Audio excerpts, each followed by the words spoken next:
All right, it is now that time to go to our great friend and yours, Mo Egger, ESPN 1530. What's going on? How we doing, guys? Great. Doing excellent. We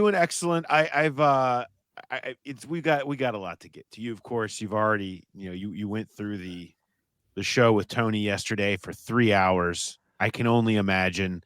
What'd you call the tone of a show like that one?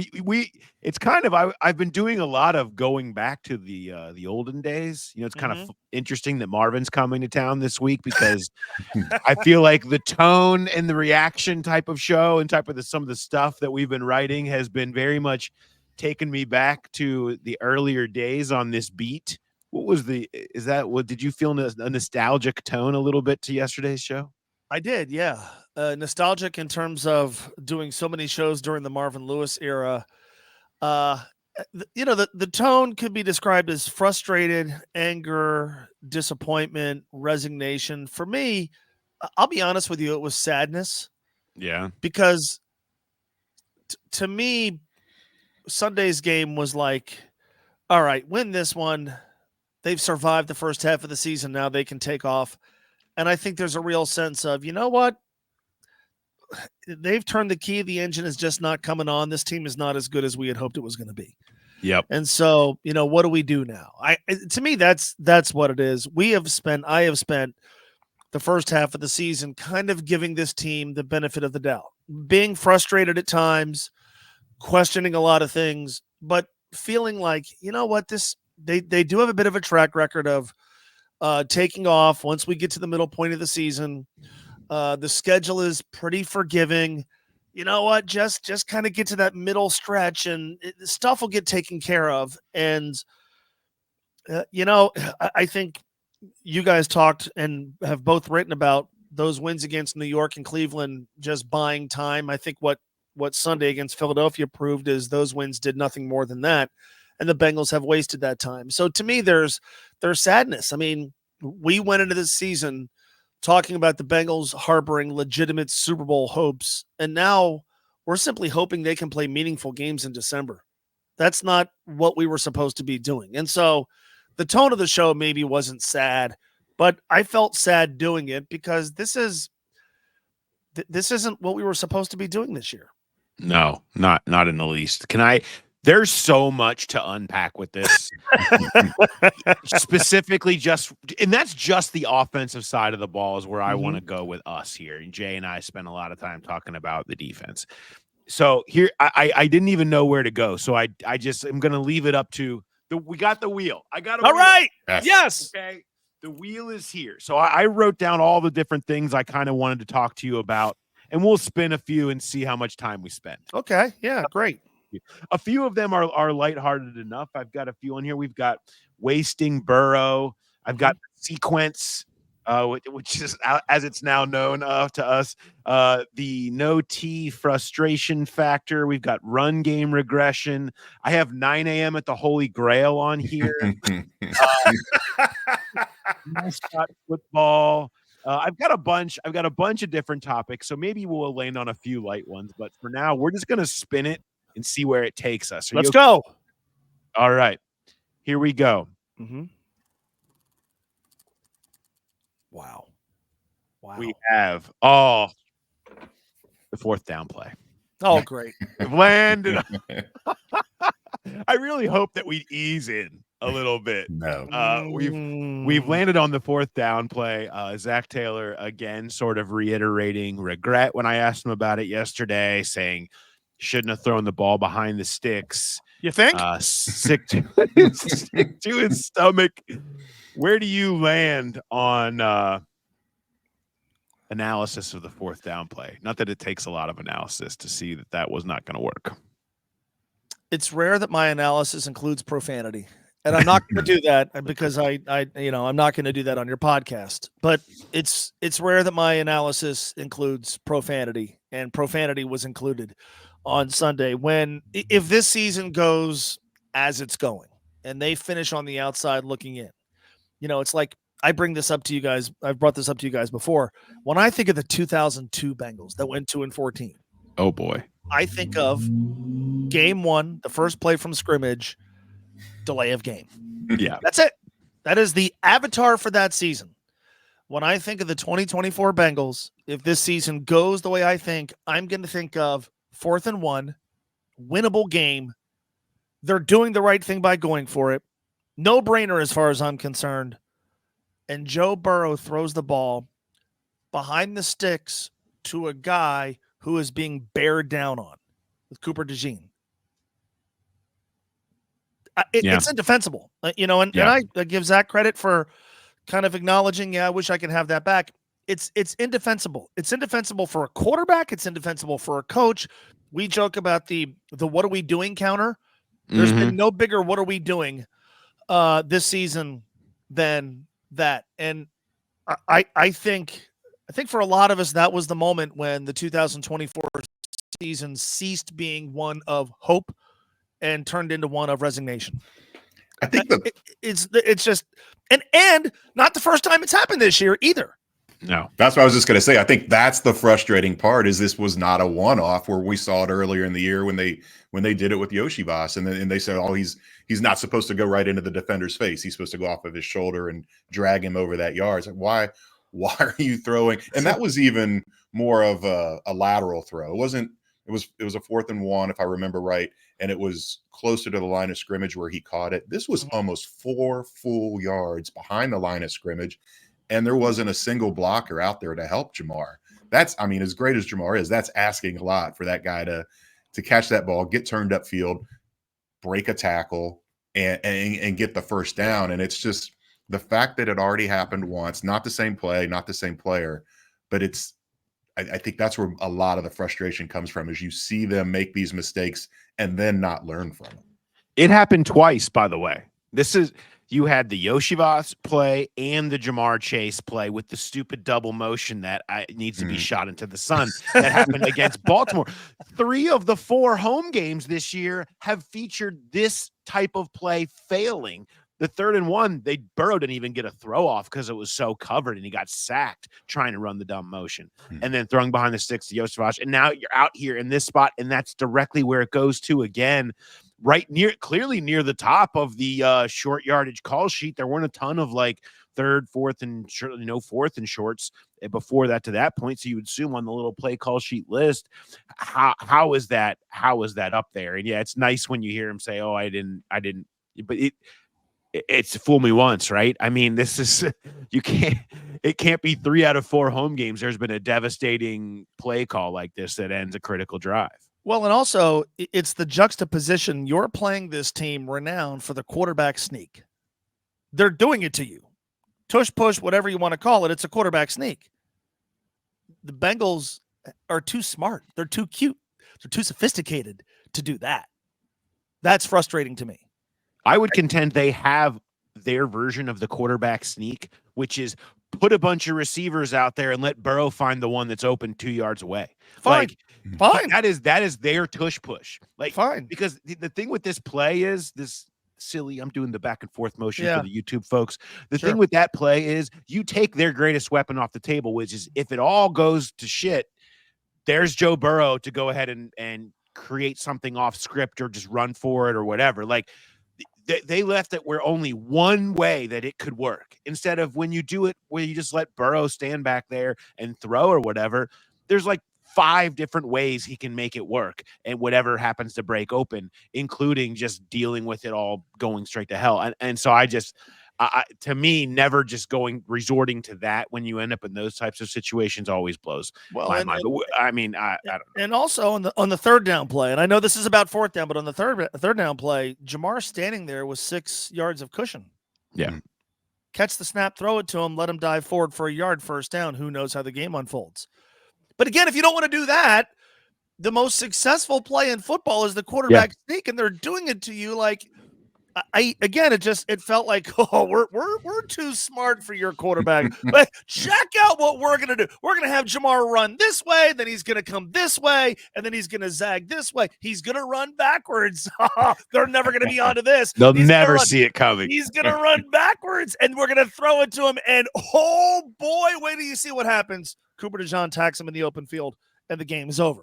Like, again, quarterback sneaks, I think since 2017 have been successful like 80 to 85% of the time. I've seen different yes. statistics. Quarterback sneaks with a yard to go. And again, like the other team is doing it to you.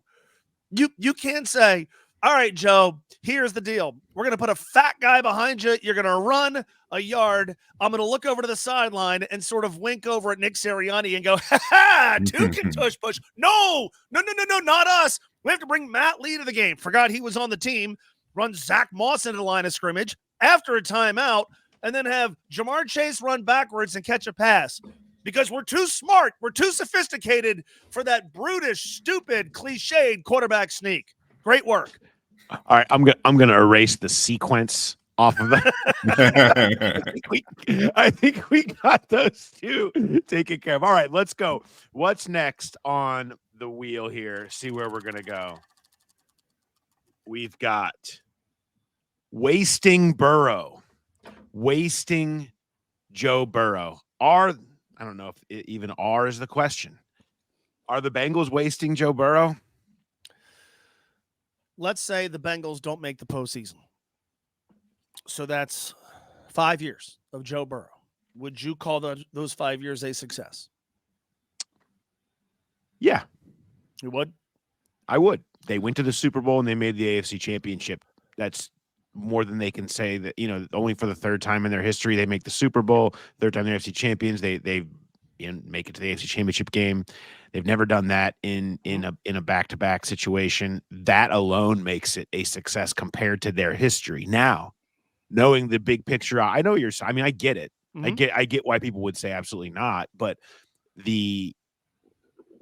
because of a player of that caliber and a receiver of that caliber, both in rookie windows, and not winning a Super Bowl and then being at this spot, I get how you could say it was a failure, but I do think that if you'd have said before the day they drafted Joe Burrow, you will make it to a Super Bowl and an AFC Championship during his first 5 seasons, you would have then called it a success. Maybe in retrospect, it doesn't feel like it because of the current direction, but I would have called that generally a success. And maybe that's keeping the bar too low, but I feel like this organization's bar was low. Sure. I don't really disagree with you, but I remember shortly after the draft, the talk was got to win while he's under his rookie contract. Got to win while they haven't, and kind of appears that they won't. So this was when it was supposed to be easy. This is when it was supposed to be easy-ish. Now it gets more difficult. If they couldn't do what was easy, why am I to believe they can do what's supposed to be more difficult? You should. That's frustrating. So if they can't, then they waste them. Like, not every year is going to end with a title. I understand that. Not every year is going to end with your quarterback playing well and you winning 12 games. But there is, to me, there's a real sense of like they drafted this guy number 1 overall. He has lived up to the hype and in some cases exceeded it. He has taken on everything the Bengals ever could have asked him to take on, and yet we're still waiting for the thing he was brought here to do, and he's done his part. So they've wasted it. And now the troubling thing is, again, I mean, I don't think anybody's opposed to Joe getting the contract that he got. Beats going back to the drawing board. But I remember often hearing and believing they've got to win. You got to win while he's under his rookie contract, because assuming you're going to re-sign him, it's going to become more difficult. Well, okay. So They haven't been able to do what was easy. Now I'm supposed to trust them to do what's hard. I don't know if that answers your question, but yeah, if at the end of the season you have a quarterback who leads the league in QBR and you go 8-9, you have wasted him. Yeah, and if you frame it the way you did, the 5 years of Joe's career, I don't know that you would call it a success. That's kind of like having a really great first half and then not finishing the way that their trajectory has gone. Maybe if year 4 and 5 are AFC Championship game and Super Bowl appearances, then you say, yes, that was a success. But the way it is right now, and you're right, it is going to get harder. I heard a really interesting quote from former quarterback Matt Hasselbeck yesterday on the radio, and he said a head coach once told him he needs to be awesome marinara sauce.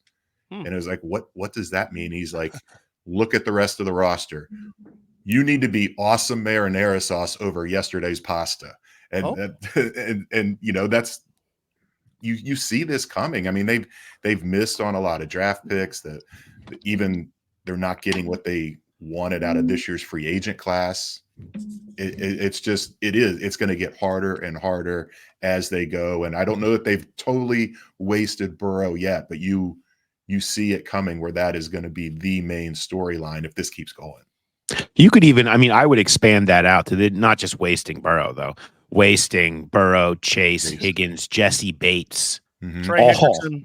Yeah. Well, I would say those 4 rookie contracts, right? I mean, you had Bates on a rookie contract too, who got $64 million, right? I mean, and then Higgins, who's going to get 100. Yep. Jamar's going to get 140. Joe's got 275. Like all of those you had on surplus value, and you got to the AFC Championship game in the Super Bowl there. So that it's more about wasting certainly these last couple of years, and that has been what you said. I mean, free agency, draft picks, all those things that still support. It's just the amount of miracles Joe Burrow has had to work to keep this team going is wild. I mean, no greater view of it than all the 3rd and longs that he had to convert just to keep drives going, because he's in 3rd and long every game because the run game gets nothing. Because you have guys not getting open or whatever, and you see in the defense, obviously, creates this impatience in everyone that showed itself during the sequence and the interception. As that goes on, where you feel like you have to make a big play, you have to be perfect, you have to be extra aggressive and take on extra risk to make up for it. You're asking Joe to do all of that, and they're just so clearly Joe and Jamar, and not enough from anybody else right now without T out there specifically. That's just glaring. Let's keep spinning. I don't want us to get caught up. Okay, very good. All right, let's go. Let's keep spinning. What do we got? Okay, here we go. Next one.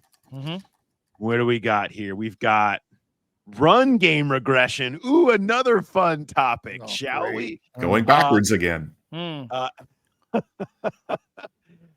mean, it started with so much positivity in the run game this year, and it seemed like they were headed in the right direction, and everybody bought into, and I did too, and I think I still do, that moving on from Joe Mixon was the right move. That it doesn't help when the last couple of weeks happen and you watch the Mixon highlights and he's on angry runs and he's scoring touchdowns and he's pounding at his chest. That doesn't help.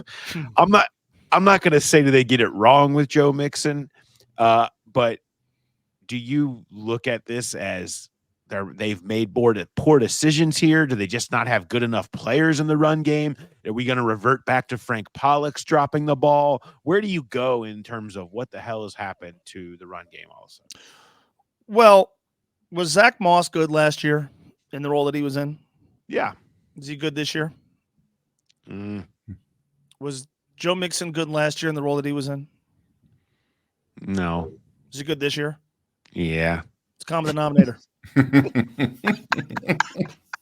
I mean, it's, again, pretty overly simple way of looking at it, but what's a common denominator? So with Joe Mixon, I'm not going to pretend that I was waving the flag, trying to get everybody's attention, going, let's keep Joe Mixon. I really understood and still do understand why they felt like it was time to move on. But I heard often with Joe, well, it's just not the fit. Okay. Yeah. Fine. Zach Moss is the fit? Like which running back is the fit? Who's the fit? Would Saquon Barkley not be a fit? Like at some point, you said, shit, I'll say, fuck your fit, get better players. I mean, at some point, right? If I go and try on a bunch of different types of clothes and none of them fit, you know what? Fat ass, lose some weight. Maybe it's not the fit. Maybe you don't have enough good players. You're not good at identifying the players. I mean, I'm sorry, but how do you not arrive at that conclusion that maybe it's you? We've tried different linemen, right? We've cycled through offensive linemen, We've tried Zach Moss, who was a capable second back in Indianapolis last year. They had Joe Mixon, and yet we're spinning our tires wondering about the run game. Like, well, maybe the problem isn't Joe Mixon or Zach. Maybe it's you. Maybe you're the problem. You can't. Joe Mixon seems to be a fine fit in Houston, where, by the way, they've had to deal with a bunch of injuries. Seems to be a fine fit there. Well, okay, maybe the problem is what you're trying to fit these players into and not the players themselves. And what they are trying to fit them into, and there's another common denominator here, is when T is not on the field with Jamar, that's what the run game looks like. You don't have defenses scared to death of those two guys, and they're able to go heavier in the box and do a better job of stopping the run. You T out the first 2 games of the year. It's just, that's the thing where they talk about it all the time, marrying the run and the pass. And they're never going to be a team that can just rely on the run. And I think that's why they struggle to finish a lot too, because you get in that 4-minute offense and you just can't count on a consistently good run game. And yeah, I don't know what the answer is there besides trying to keep T healthy or finding some of these other receivers to step up and be more explosive when T is out or when Jamar is out or whatever the case may be. But yeah, it's a good enough run game for them to be a really good offense when they've got the other pieces working. But when they have to rely just on that run and you're missing an outside receiver that's stretching the defense, it's just not there. And let me tell you this: if there is one decision that this coaching staff is going to wear in the front office, it's going to be saying bye to Joe Mixon and then watching the run game go to crap. That will not sit well. That was their guy, right? Mixon was their guy, and this coaching staff believed that they needed a different type of guy, and that he was a big part of the reason why they were struggling.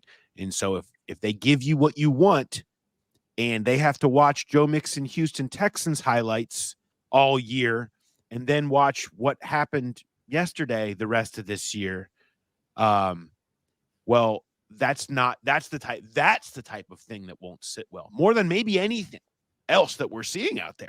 Because I think everybody's been on board with everything else that they've been doing. And I'm not saying that they weren't joined in that decision, but we know how tough of a fight that was. We know how long that went on, and we know the staff was the one fighting for that.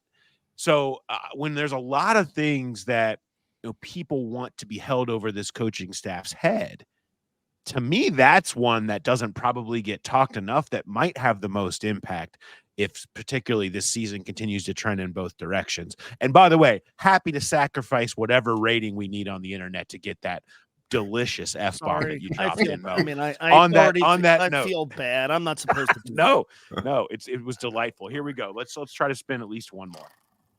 Here we go. What do we got? We've got no T frustration factor. Okay. So you mentioned it, Jay. Things just look different without T Higgins. Can I just, before I set you up, Mo, drop in this stat that I have kind of been going through and wanted to just get I have a breakdown of the snaps this year with T on the field versus the snaps this year with T off of the field. They are almost identical, 228 on, 231 off, okay, that they've had to play. They've had to play half the season without him at this point. Yards per play on, 7, off, 4.4. Yards per attempt on, 8.8, off, 6.1. EPA per play on, 0.23, which is a ridiculous number, by the way, off, negative 0.1. Success percentage on, 52, off, 42. Passer rating on, 120, off, 89. Record 3-2 versus 0-3. I mean, it speaks for itself. Is there a frustration? Where does it change how you feel about the future of T Higgins?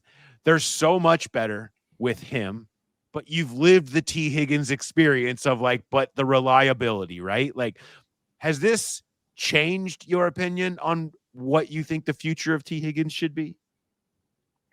No, because I'm not sure what the future of T Higgins should be. Yeah. because I understand his immense importance to the team.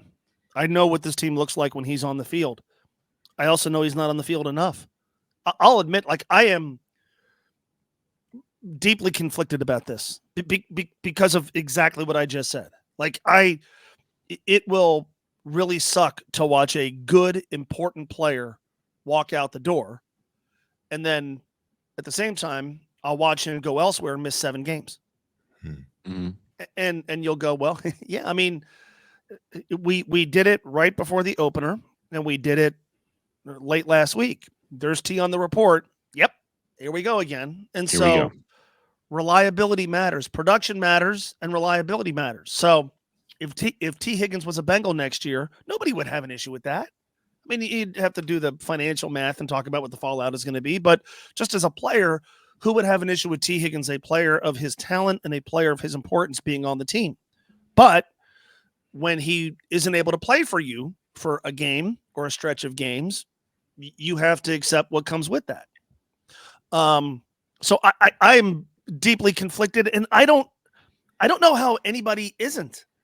I mean, how could you say definitively pay this guy what he wants? He can't stay on the field. At the same time, how can you say definitively, you know what? Life without T Higgins, you know, you can't count on him. So just figure it out, because when he's not been available, they haven't been able to. It's a fascinating. It's for me, and I said this on our show yesterday. I don't think there's a more interesting dynamic, maybe in the league, but certainly with the Bengals, than the T Higgins conundrum, because it's been painfully evident what it is, what the pluses and minuses are over the first half of the season. Yeah, someone's going to pay him as if that doesn't even exist. That reliability, the injury history. Someone is going to overpay for him. You know, it's like the girl that thinks she can change the bad boy, and it's going to be different here. Coaches, GMs, owners, they all think the same thing. And I think everybody's frustrated with the T situation. I don't think anyone's more frustrated than T himself, because he knows how important it is for him to be out there, and his earning power next year is going to be tied to what he does this year. Those numbers that Paul just read off are a huge boost to what he's worth, but it's also a huge indictment of is he worth it, because can he stay healthy and stay on the field? Maybe it all goes away if he comes back and plays against the Raiders and finishes and plays the rest of every game this season. But that has to be in the back of coaches, owners, GMs' minds when they go target him next year. It's no different than a player who has drop issues, right? Like it's part of the evaluation, you know, and you deal with it because it's worth it. At the end of the day, is if he's always been healthy for them, the 2 runs to the playoffs, he's been out there and he's been the game changer. And that's just like you got to hope that you can count on that, but know that you're dealing with the nagging stuff during the year. It's not like he's long-term injury prone. He's just nagging injury prone. And you're right. When it shows up on Thursday or Friday of a game week and you've already put in the entire game plan centered around him and you can't get those reps back, it's devastating and it costs you games. And I don't know that they would still have won on Sunday, but I would have loved to have seen how different it would have looked against the Eagles. And I definitely think they would have beaten the Patriots with T healthy, but that's not the case. They need to also build a team better prepared for that when they know that that's part of of what he is. And I don't know that they have done that. They have looked lost without him and not felt like they've had anybody to turn to. They turn to Andre Yosevas should not have 0 receptions on a game when T Higgins is out. You shouldn't have basically nobody else outside of 1 deep ball to Jermaine Burton able to make a play. You turn to Mike Gesicki and hope that's like, you got to have a better plan for when he's out, when you know that's part of what it is. They didn't in week 1 and really kind of in week 2, and they certainly didn't on Sunday. They have to be like my wife. My wife does a really good job of planning for my absences. And I'm not talking about my physical absences, but like there are times where she knows mentally I ain't there, right? So like if UC basketball is just giving one away for like 2 days, I'm not around.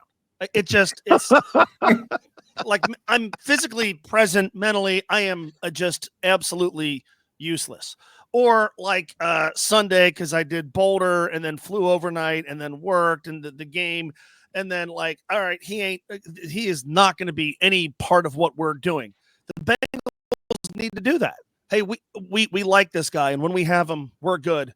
But we have to plan. We have to do a better job of preparing for the inevitability of him not being available. They have 9 games left. Would anybody wager an amount of money that mattered to them that T Higgins is going to play all 9? I don't know if he's going to play this Sunday. And even if he does, like, okay, he's good to go. He's going to play the second half of the season. They need to be better at having the ability, planning to have the ability to function at a higher level when he's not there. And so you could shrug your shoulders and go, well, golly, wish T was healthy. You know he's not going to be all the time. You know you're going to have to play without him.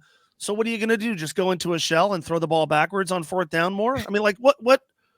No, that they have to be better, whatever it is, moving on from Andre Yoshivas, giving Jermaine Burton a greater role, whatever it is, it's on them. They don't get an out. They don't get an excuse. Well, we don't have T Higgins. You know you're not going to have him. So plan better for it.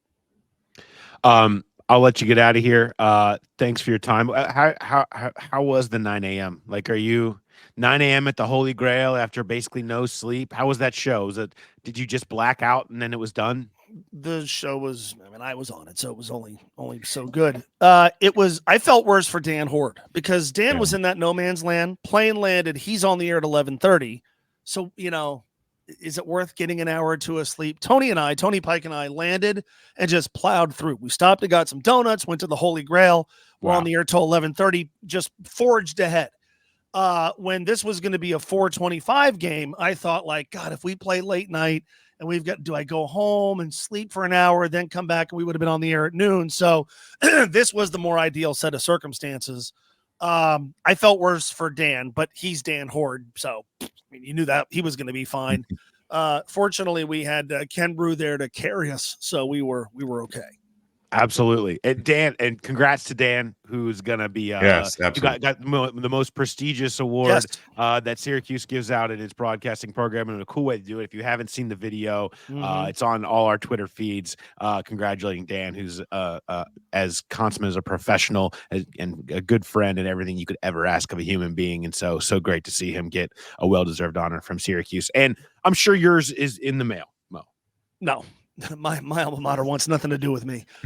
Very well-deserved honor for Dan. That goes without saying. And an award that has been given to Marv Albert and Bob Costas and Dick Stockton, like just who's, right? Just absolute, just legends.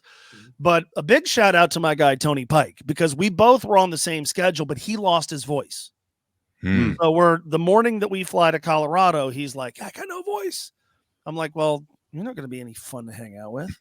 And he did what I wouldn't have done. He decided in Boulder he was going to stay in his room, rest his voice, and he got through the broadcast on Saturday night, got through having to be on the air Sunday morning, and then did 6 hours on Monday.